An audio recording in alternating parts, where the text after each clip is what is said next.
is against what they are claiming, because the United States is claiming that they are very precise, they have very strong and well-equipped military. How can it be accidental with having such qualifications for their army?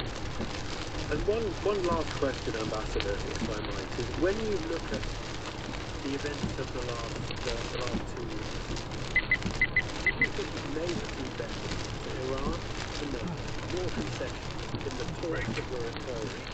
The claim does not give any argument for those who have DC74FFN. those The Bentley.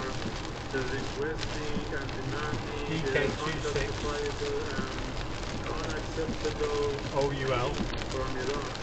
The main reason What that one is. for the United States to start this war was not because the negotiations were not good or they were useless. The negotiations were positive. The problem was with the miscalculation of the United States officials and the pressure from Netanyahu and Donald Trump.